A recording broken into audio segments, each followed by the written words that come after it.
보통 차를 사서 제일 먼저 신경을 쓰는 부분이 이제 차에 데미지가 있나 없나를 굉장히 신경을 쓰죠, 남자들은. 차를 사서 이제 거의 한 1년에서 한 몇 년간은 차에 대해서 굉장히 신경 씁니다. 누가 와서 내 차에 기스를 내지 않나, 혹시 문콕을 통해서 뭐 차가 어디라도 기스가 나지 않았나, 이런 것들 많이 보게 되죠.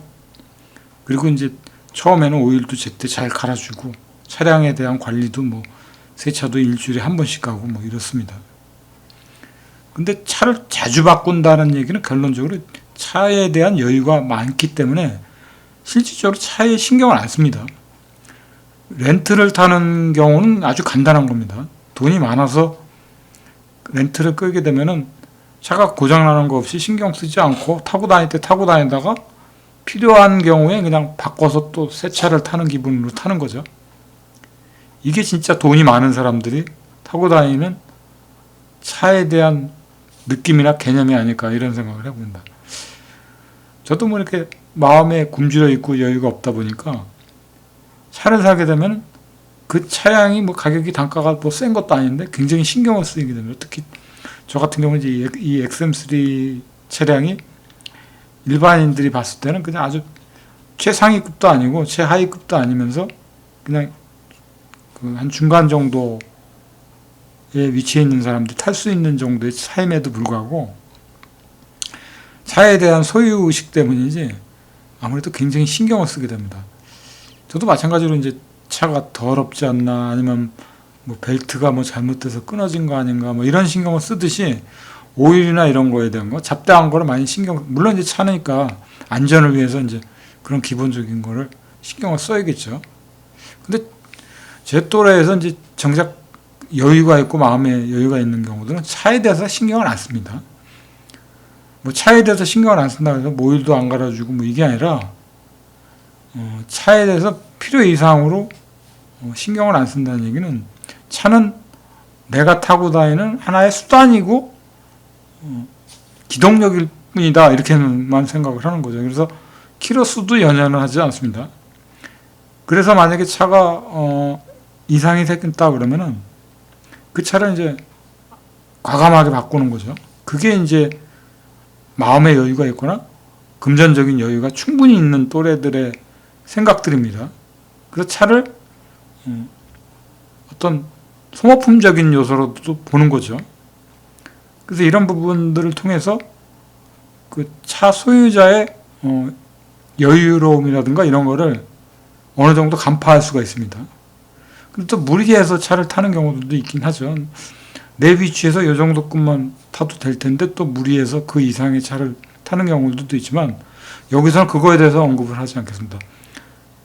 이 부분은 어떻게 보면 이제 상대에 대한 어떤 감정적인 거를 건드릴 수 있는 부분이기 때문에 저도 이제 그 차량을 갖고 있는 분들에 대해서 어느 정도 존중하는 의미에서 이 얘기에 대해서 언급하지는 않겠습니다. 보통 이제 기동력을 중심으로 해서 이제 차를 아주 고급차를 타고 다니는 경우들은 차를 더 신경을 안 씁니다. 그런 경우들은 아예 그냥 그 운전 기사를 두고 차를 필요할 때 호출을 해서 이제 쓰는 거죠. 자기가 이제 반력할만 해주면 되니까. 그래서 자기가 타는 뒷좌석에 이제 지저분한 것만 없다라고 하면 차에 대한 모든 권한이나 이런 거를 다 운전하는 사람한테 다 이름을 시켜버립니다. 이게 진짜로 돈이 많은 사람들의 특징이 아닌가 저는 그렇게 판단을 해보게 됩니다. 보통 일반적으로 그 정도까지 되려면 이제 그런 경우들은 극히 드물고 일반적으로는 다 저와 비슷한 상황이겠죠. 그리고 이제 보통 직접 고용을 하지 않고 이제 직접 운전을 한다 손치더라도 돈이 여유가 있다라면은 차에 대해서 아주 크게 신경들 안 씁니다. 고급차를 탔어도 가다가 이제 일정 특정 부분들이 이제 지대하게 무슨 무리가 가지 않는 이상은 여기 뭐 차에 뭐 차가 뭐 찌그러졌네 뭐 이런 것까지는 물론 이제 속상은 하겠죠. 자기 차니까. 근데 그 부분에 대해서는 크게 노여하거나 그러진 않는 것 같습니다. 어차피 차는 끌다 보면 이런 부분이 이렇게 되고 저렇게 되고 이렇게 된다는 걸 이제 받아들이는 거죠. 그리고 또 길게 타질 않습니다. 한 10만 킬로나 20만 내외에서 이제 차를 딱 체인지업 해주는 거죠. 그러므로 해서 이제 불을 과시한다기보다는 자기의 발 역할을 해주는 거를 굳이 엔진이 100만 킬로까지 탈 수 있을 정도까지 끌고 다니질 않는 거죠.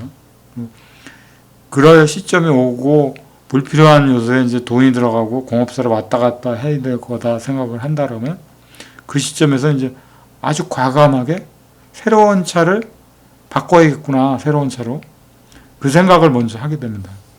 그게 저도 이제 사회생활 하면서 느꼈던 부분들 중에 하나고, 일반적으로는 이제, 일반인들한테는 차라는 거는, 어떻게 보면은 집 다음으로 재산적인 것들에 속하죠. 그래서 일반적으로는 차에 대해서는 굉장히 소중하게 생각합니다. 특히 한국에서만큼은 차에 대한 신경은 아주 각별하죠. 상위 몇 프로 안에 들어가지 않는 이상은 보통 일반적으로 차를 끌고 다니는 경우라면, 저도 이제 제 차가 이제 다른 시각이나 관점에서 봤을 때는 그렇게 좋은 차는 아니지만 제 시각에서 봤을 때는 제 차가 제일 좋은 걸로 느껴지는 것처럼 그렇게 볼 수밖에 없습니다. 자기가 갖고 있는 차가 제일 최고라고 느껴질 수밖에 없는 상황이 돼버리는 거죠.